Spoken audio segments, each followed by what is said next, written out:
Hello and welcome back. This is going to be part 2 of our mystery box 50 comic books, just $25 from Second and Charles. So in the first part, I opened the box. You got to see what came in the box the same time I got to see it.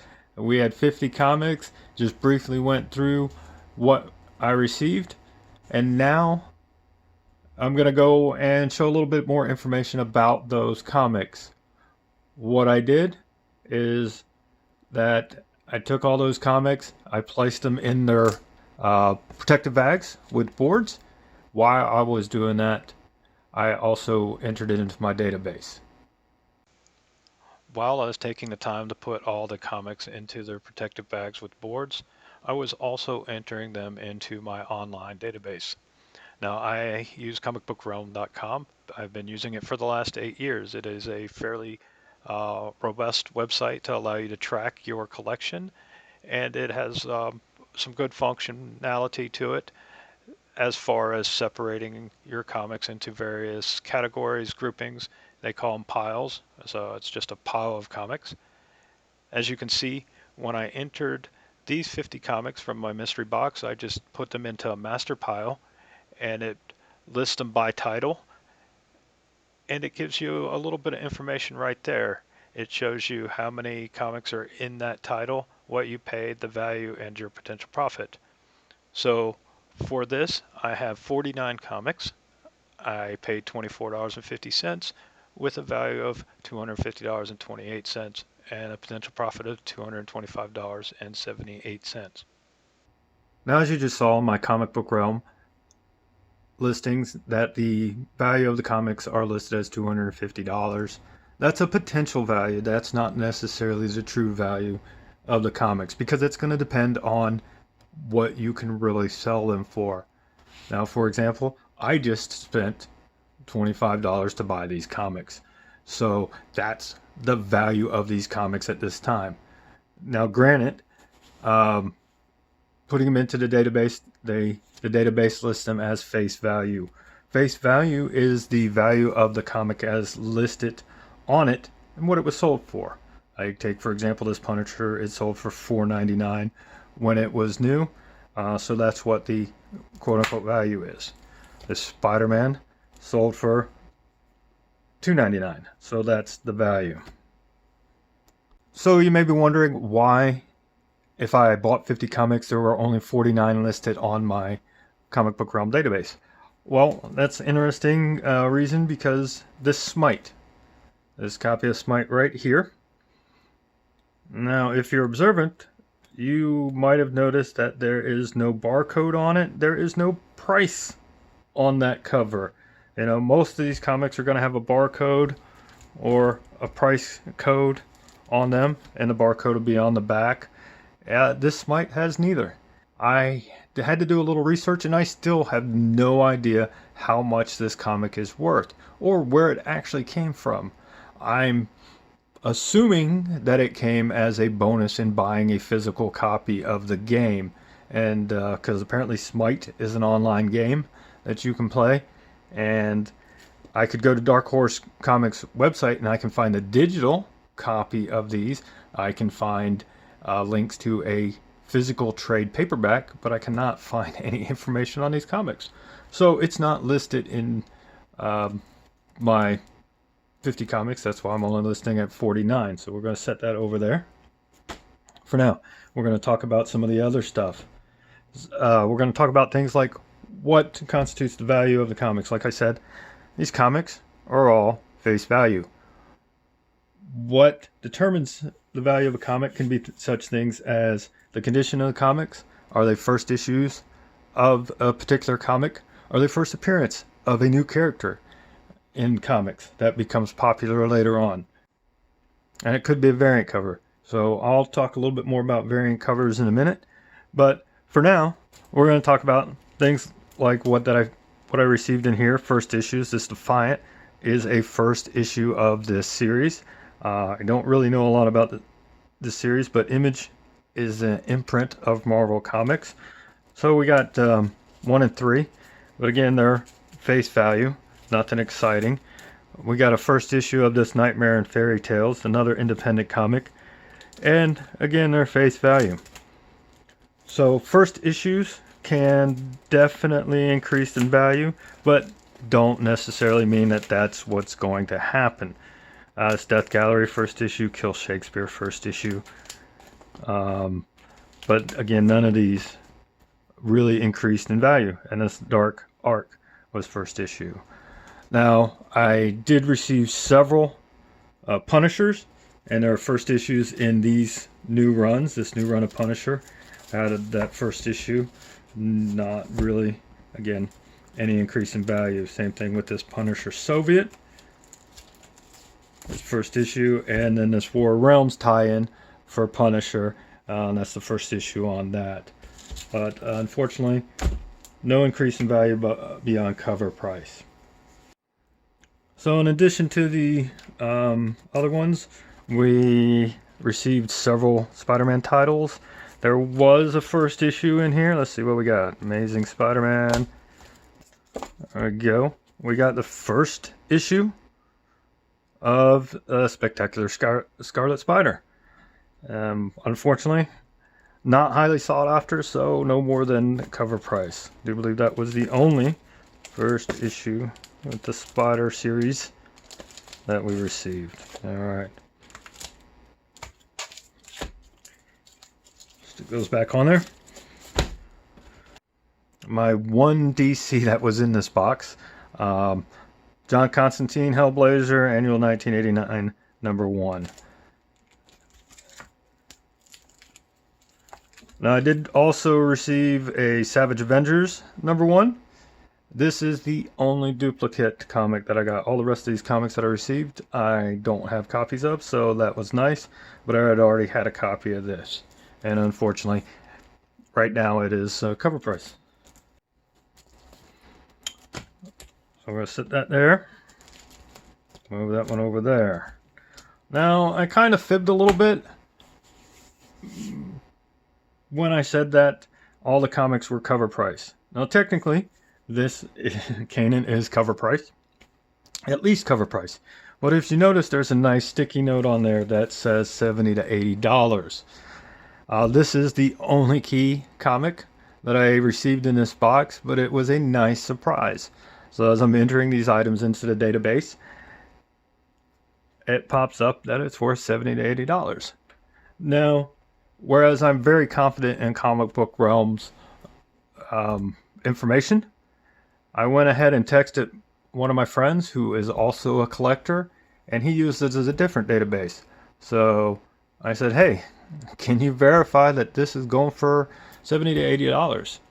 And he checked his database and he concurred that a high quality copy of this 9+ is going to go for $70 or $80 or more, depending on the sales. So I was very happy about that. Another way that we can verify the current value of our various comics is by going to eBay. Why eBay? Because eBay shows us real-time sales of these comics. And it does it in such a way that it's very easy to see what comics have sold and what they have sold for, and possibly in what condition they were when they sold. So I'm going to cut over to eBay on my computer and show you what I'm talking about. Now, I mentioned that when we're trying to find the value of comics, we can go to eBay.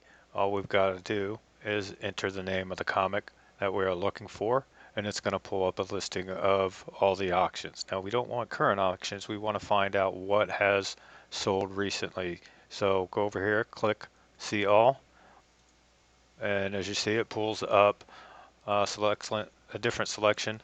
We're going to go to Show Only, and we're going to say Sold Items.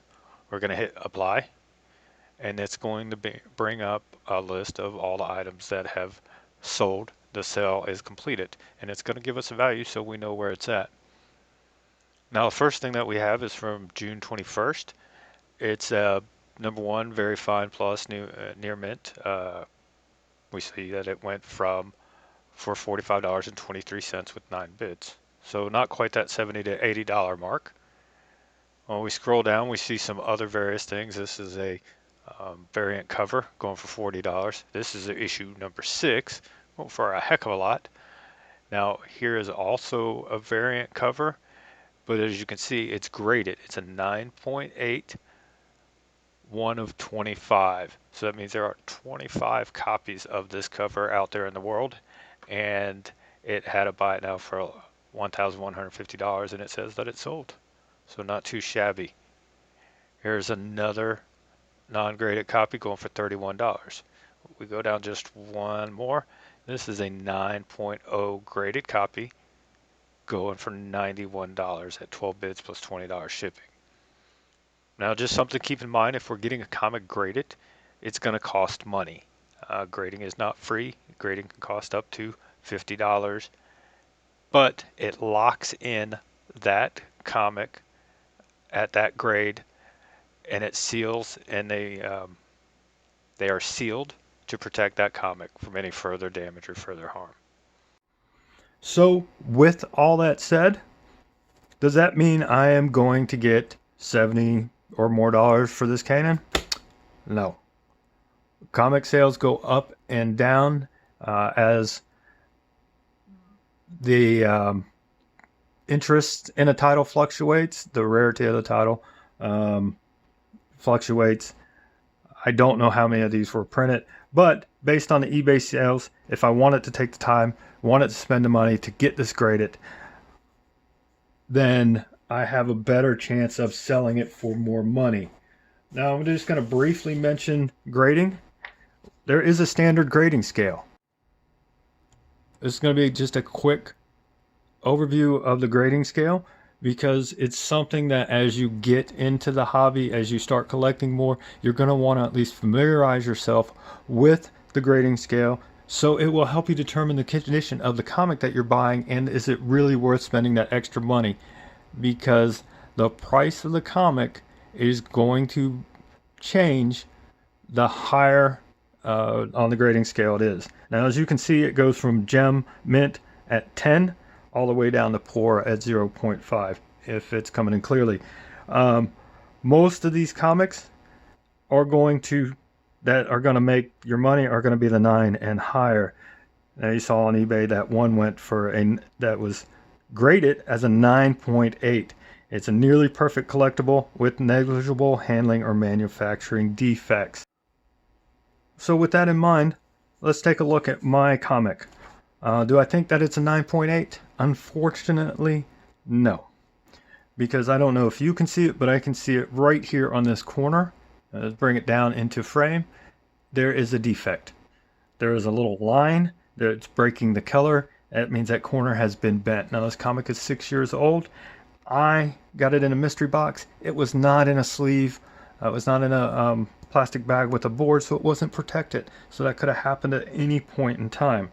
Now you can take a second and look over that comic for some other defects, such as the spine. There is some color breaking along the spine. Check out the other corners. I don't really see any damage. The rest of the comic looks really good shape. So I'm not a professional by any means. I would have to get this thing graded if I wanted to, but a 9 is a very well preserved collectible with good eye appeal. There will be a number of minor handling or manufacturing defects. Well, there's not a number. There was one corner and a little bit of color breaking on the spine. So that could maybe take it up to 9.4 or 9.6. And that would increase its potential for resale at a higher value than that 70-80 range, because like we saw, that 9.8 graded went for a little bit more money. Okay, I mentioned earlier that we were going to talk about some variants, give you guys an idea of variant covers. I did get 2 variant covers in this box. The first one's going to be this Marvel Knights issue number 6. As the variant cover shows Hulk fighting Sentry, and unfortunately right now it is no more than face value. The other variant is this independent title by Aftershock. Dark Arc #1. This is actually the variant cover for this comic. Now, I know nothing about this comic. It's not one of the titles I collected, but you know, it's nice to get it in a box and see something new. Now, what I do when I get a variant cover is when I put it in its bag, I also stick a little strip right there, and it says Cover B variant. That is based on my comicbookrealm.com site. That's how they list it under the title, and that it's a Mike Deodato Jr., Mike Deodato being the artist who created this cover. Same thing for this Dark Arc. I put a little strip in the back and it says it's a Phil Hester cover. That way, at any later point in time when I'm going through these comics, or if somebody else goes through my boxes, they will see that strip and they will know that there's something different about it. Now, this Frank Miller Xerxes is not a variant cover, but if you notice, there's no publisher on it. There's no number on it. So who published it, what number it is, we don't know unless we look inside. So I also put a little strip in the back, and it is number 4 of 5, and the publisher is Dark Horse. It just makes life a little easier. I don't kind of open up this comic to find out who the publisher or what issue number that was. All right, I think that about covers everything. We got to see most of the comics again. We got to see what the value was. And to give you a quick overview of what I got 2 variants.